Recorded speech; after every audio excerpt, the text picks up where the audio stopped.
నిజమే గురు, 5 lakhs package ఒక రూపాయి కూడా ఖర్చు పెట్టక్కర్లేదు. మీరు ఏ డిగ్రీ చేసినా సరే, ఫ్రెషర్ అయినా సరే, సాఫ్ట్వేర్ లో లో కోడింగ్ తో ఒక జాబ్ ఉంది. అదే గురు డేటా అనలిస్ట్ గురించి. డేటా అనలిస్ట్ గురించి నేను ఎందుకు చెప్పాలి? నేను కూడా ఒక డేటా అనలిస్ట్ కాబట్టి, అండ్ నేను బీటెక్ మెకానికల్ చేసి డేటా అనలిస్ట్ గా వర్క్ చేస్తున్నాను కాబట్టి, సో నాకు డేటా అనలిస్ట్ అవడానికి 9 months పట్టింది. అండ్ ఈ వీడియోలో మీకు డేటా అనలిస్ట్ ఎలా అవ్వాలనే రోడ్ మ్యాప్ తో పాటు మీరు తక్కువ టైంలోని ఈ కెరీర్ లో ఎలా గ్రో అవ్వాలనే చెప్తాను. నేను వీడియో ఫాస్ట్ గా ఉంటుంది, టిప్ చేయకు. ఇది ఆశ్చర్యం అనిపించిన ఒక 6 months నీది కాదనుకుంటే నువ్వు కూడా డేటా అనలిస్ట్ అవ్వచ్చు. అండ్ హై పేయింగ్ జాబ్ తో పాటు మంచి కెరీర్ గ్రోత్ ఉండొచ్చు. ఎందుకంటే డేటా అనలిస్ట్ అనేది క్లయింట్ ఫేసింగ్ జాబ్. అంటే మీరు క్లయింట్స్ తో మాట్లాడి వాళ్ళకి తగ్గట్టుగా వాళ్ళకి కావాల్సిన విధంగా మీరు మీ యొక్క ఆటోమేషన్ గానీ, మీ యొక్క రిపోర్ట్స్ గానీ, మీ యొక్క డేటాని అనలైజ్ చేసే పద్ధతిని గానీ మార్చుకుంటూ ఉంటారు. ఇది సాఫ్ట్వేర్ నుంచి చాలా కొంచెం వేరుగా ఉంటుంది. సాఫ్ట్వేర్ ని మీకు టాస్క్ కింద డివైడ్ చేస్తారు, అంటే మాడ్యూల్స్ కింద డివైడ్ చేస్తారు. ఆ మాడ్యూల్ కింద డివైడ్ చేసిన దాంట్లో ఒక్కొక్క సాఫ్ట్వేర్ డెవలపర్ కి ఒక్కొక్క టాస్క్ ఉంటుంది, అంటే ఒక్కొక్క ఫీచర్ అని. సో వాళ్ళు ఆ ఫీచర్ ని డెవలప్ చేస్తూ ఉంటారు అనమాట. కానీ డేటా అనలిటిక్స్ వచ్చేసి చాలా సెపరేట్, ఇది చాలా సెపరేట్ గా ఉంటుంది. సో మీ పేర్లో ఉంది డేటా అండ్ అనలిటిక్స్. అంటే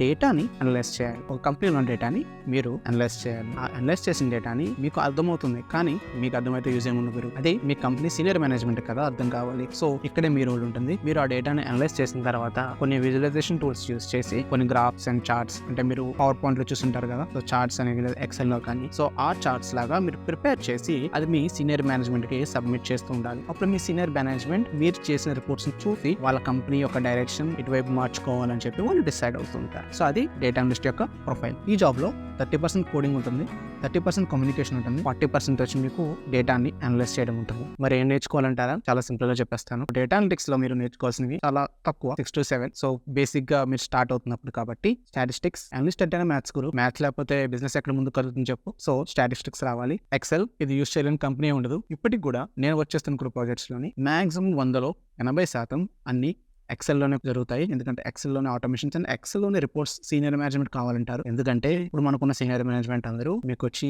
80s 70s వాళ్ళు ఉన్నారు. సో అప్పటి నుంచి వాళ్ళు యూస్ చేసే టూల్స్ అనేవి వచ్చి ఎక్సెల్. సో మీరు ఎంత ఆన్లైన్ లో తతంగాలు చేసినా సరే చివరికి వాళ్ళకి రిపోర్ట్ అనేది మీరు ఎక్సెల్లోనే ఇవ్వాలి. సీక్వెల్ కంపెనీకి ఉన్న డేటాని ఒకే సిస్టమ్ లో ఉంచదు కదా, లేదా మల్టిపుల్ సిస్టమ్స్ లో ఉంచదు. డేటాను మొత్తం ఒక స్టోరేజ్ దగ్గర స్టోర్ చేసి ఆ స్టోరేజ్ చేసిన డేటాలోంచి ఒక్కొక్క రిపోర్టర్ కి, అంటే రిపోర్టర్ అంటే ఒక్కొక్క డేటా అనలిస్ట్ కి లేదా ఒక్కొక్క సీనియర్ ఎగ్జిక్యూటివ్ కి వాళ్ళకి కావాల్సిన డేటాని ఈ స్టోరేజ్ నుంచి తీసుకుంటారు అనమాట. కానీ ఎలా తీసుకుంటారు? ఇదే మన వేర్ హౌస్ కూడా కాదు కదా, ఇక్కడికి వచ్చి తీసుకోవడానికి ఫిజికల్ గుడ్ కాదు కదా. సో డేటా అంతా ఇక్కడ ఎన్క్రిప్ట్ అయి ఉంటుంది. సో ఇందులో నుంచి డేటాను బయట తీసుకోవాలంటే ఈ సిస్టమ్ తో మాట్లాడగలగాలి. సో ఎలా మాట్లాడతారు? సో మాట్లాడడానికి కూడా ఒక లాంగ్వేజ్ ఉంటుంది, అదే సీక్వెల్, స్ట్రక్చర్డ్ క్వెరీ లాంగ్వేజ్. అంటే క్వెరీ అంటే ప్రశ్న, స్ట్రక్చర్డ్ అంటే ఒక స్ట్రక్చర్, బలాంటి స్ట్రక్చర్ అంటే ఒక ఫామ్, అంటే ఒక అలైన్మెంట్ తో ఉండాలన్నమాట. మీరు అడిగే ప్రశ్న లాగే ఉండాలి. సో మీరు నీట్ గా ప్రశ్న అడిగితే అది మీకు కావాల్సిన డేటాని ఫిల్టర్, సార్టింగ్ లేదా మీకు కావాల్సిన క్యాలిక్యులేషన్స్ చేసి ఇస్తుంది. అప్పుడు మీరు ఆ డేటాను తీసుకొని మీకు నచ్చిన రిపోర్ట్స్ అనేవి తయారు చేసుకోవచ్చు. సో అందుకే సీక్వెల్ మనం యూస్ చేస్తుంటాం. పవర్ బిఐ, సింపుల్ గా చెప్పాలంటే పవర్ బిఐ వచ్చి విజువలైజేషన్ టూల్. అంటే మీరు ఆల్రెడీ ప్రిపేర్ చేసిన డేటా ఉంటుంది కదా, సో ఈ డేటాని ఈ టూల్లోకి పంపిస్తే మీరు చార్ట్స్ అండ్ గ్రాఫ్స్ అనేది క్రియేట్ చేయగలరు. క్రియేట్ చేయడమే కాదు, మీరు చేసిన చార్ట్స్ అండ్ గ్రాఫ్స్ ని మీ యొక్క సీనియర్ మేనేజ్మెంట్ కి డైరెక్ట్ గా మెయిల్ చేయొచ్చు. అండ్ వాళ్ళ సిస్టమ్ లో పవర్ బిఐ అని చూపించవచ్చు, వాళ్ళ సిస్టమ్ లో లేకపోతే వెబ్ బ్రౌజర్ లో చూపించవచ్చు, అండ్ వాళ్ళ ఫోన్ లో కూడా చూడొచ్చు. సో మీరు చేసిన డేటాని అక్కడ చూడొచ్చు. అండ్ ఇది రియల్ టైం, అంటే అప్పుడు మీకు ఒక ఫ్యాక్టరీ ఉంది, ఒక ఫ్యాక్టరీలో ఒక డేటా అనేది జరుగుతుంది. మీకు ఎవ్రీ 1 minute కి మీ యొక్క దాని యొక్క మీకు స్టేటస్ తెలాలి.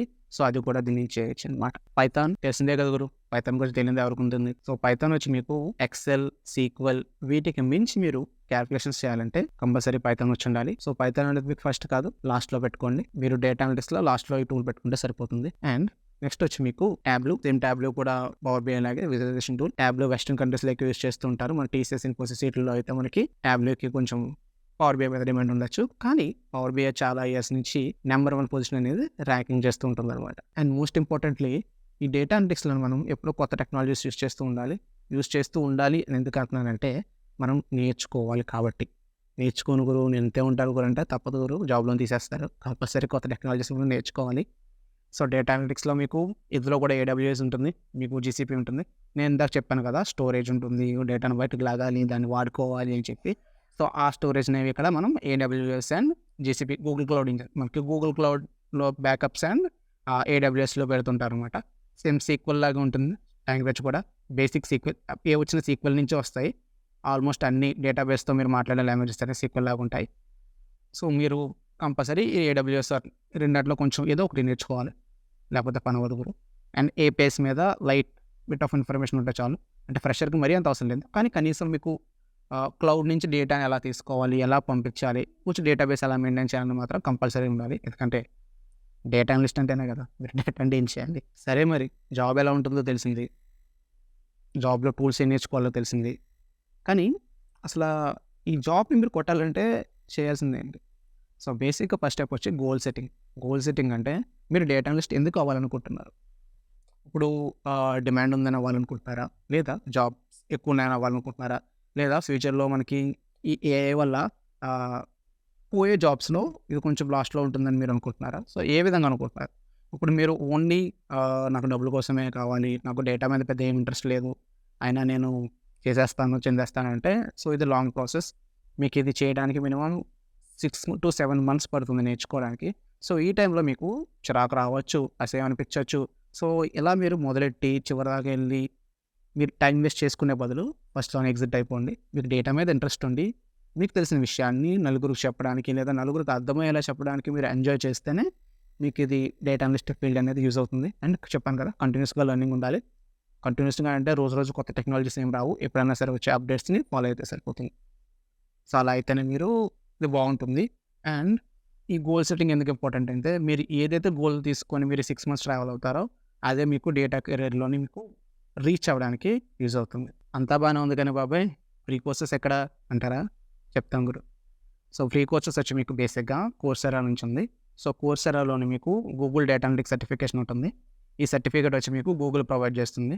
సో ఈ కోర్స్ అనేది నార్మల్గా పే, కానీ రైట్ సైడ్లో మీరు చూస్తే ఫైనాన్షియల్ ఎయిడ్ ఉంటుంది.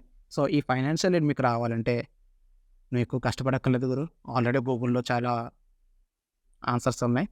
కాపీ చేయి, పేస్ట్ చేయి, సబ్మిట్ చేయి. 15 to 30 daysలో నీకు అప్రూవల్ వచ్చేస్తుంది. ఇంకేముంది, అప్రూవల్ వచ్చిన తర్వాత కోర్స్ స్టార్ట్ చేయి, నీట్‌గా ప్రిపేర్ అవ్వు.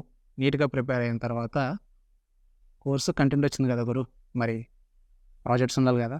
సో ప్రాజెక్ట్స్ కావాలంటే నీకు యూట్యూబ్లోని code basics and Alex analyst 2 channels ఉంటాయి. ప్లేలిస్ట్లోకి వెళ్ళు, ప్రాజెక్ట్స్ ఉంటాయి, చూడు, నేర్చుకో, సేమ్ ప్రాజెక్ట్స్ ప్రిపేర్ చేయి.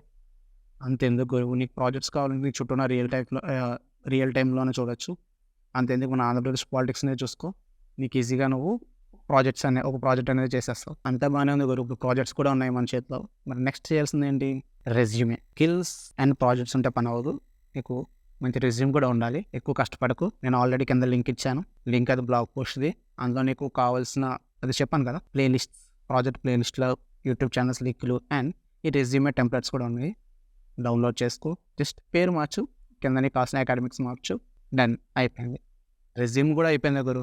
మరి నెక్స్ట్ కావాల్సింది ఏంటి? ఇంకేం కావాలి గురు? అన్నీ నీ దగ్గర ఉంటే జాబ్ ఎత్తుకోవాలి కదా. సో జాబ్ ఎత్తుకోవాలంటే మనకున్న సైట్స్ హైరిస్ట్, మాన్స్టర్, లింక్డ్ఇన్, నౌకరీ అన్నట్లో అప్లై చేయి, ఏదో ఒకటి తగులుతుంది. ఎందుకు ఎలా అన్నానంటావా? సో నేను మెకానికల్ నుంచి డేటా అనలిస్ట్ స్విచ్ అయ్యేటప్పుడు నేను డైలీ ప్రతి దాంట్లోనే ఒక 30 కింద అప్లై చేసామని. సో ఆల్మోస్ట్ 4 to 5 days అంటే దాదాపు 300 నుంచి 400 కంపెనీస్ అప్లై చేసిన తర్వాత నాకు 3 కాల్స్ వచ్చినాయి. ఫస్ట్ కాల్ పని అవ్వలేదు, ఎందుకంటే ఫస్ట్ కాల్లోనే పవర్బి అంత బాగా నేర్చుకోలేదు. అటు ట్యాబ్లూ డెవలపర్ ఇంటర్వ్యూ అని చెప్పి పవర్బి మీద క్వశ్చన్స్ అడిగాడు, దొబ్బింది. సో నెక్స్ట్ వచ్చి డేటా అనలిటిక్స్ క్లియర్ చేశాను. సో అందులో నేను వర్క్ చేస్తున్నాను. థర్డ్ది ఆల్రెడీ ఏదో సరదాగా ఇంకా జాయినింగ్ టైం ఉంది కదా అని వెళ్ళాను. అది కొంచెం డేటా సైన్స్ వైపు వెళ్ళాను. నేను డేటా సైన్స్ కోర్స్ చేశాను, కానీ అంత కోడింగ్ కాదు, మనది మెకానికల్ బ్యాక్గ్రౌండ్ కాబట్టి. సో డేటా అనలిటిక్స్ ఇందులో జాయిన్ అయ్యాను. చూడు గురు, చాలా సింపుల్. సో ఎక్కడ డిస్కరేజ్ అవ్వకు, ఒకసారి గోల్ పెట్టుకున్న తర్వాత ఇది క్లయింట్ ఫేసింగ్ రోల్ కాబట్టి ఫ్యూచర్లో మంచి స్కోప్ ఉంటుంది. నువ్వు ఆన్లైన్లో జాబ్స్ అప్లై చేస్తున్నప్పుడే నీ సీనియర్స్ అండ్ జూనియర్స్కి లింక్డ్ఇన్లో ఎవరైతే జాబ్స్ చేస్తున్నారో వాళ్ళకు కూడా నీ ప్రొఫైల్ అనేది షేర్ చేయు. వాళ్ళని రిఫర్ చేయమని చెప్పు. వాళ్ళని రిఫర్ చేయమని అడుగుతున్నప్పుడు నువ్వు పెద్దగా సిగ్గుపడకు, ఎందుకంటే నువ్వు సెలెక్ట్ అయితే వాళ్ళకి రిఫరల్ బోనస్ ఈజీగా మినిమం 5,000 వస్తుంది. కాబట్టి ఇప్పుడు ఒక జాబ్ అడిగేటప్పుడు బట్ ఎందుకంటే నీకున్న 1,00,000 ప్రాబ్లమ్స్తో పోల్చితే నువ్వు ఒకరిని రిఫర్ చేయి అన్నం పెద్ద సిగ్గుపడాల్సిన విషయం కాదు. అంతెందుకు, ఇప్పుడు మాకే లింక్డ్ఇన్లో బోల్డ్ మంది పెడుతూ ఉంటారు. సో మేము కూడా వాళ్ళని అయ్యో వాళ్ళకి సిగ్గులేదా అనుకునే పరిస్థితి ఏం లేదు. వాళ్ళ ఆపర్చునిటీ, నువ్వు వెతుక్కోవాల్సింది ఆపర్చునిటీని. నువ్వు లేదు నేను అడగను ఇలా కూర్చుంటానంటే పర్వాలేదు కదా. అండ్ నెక్స్ట్ వచ్చి మనకి data science course and data analyst course అనేది యూస్ చేద్దాం అనుకుంటున్నాను. ఈ వీడియో నచ్చితే లైక్, షేర్ అండ్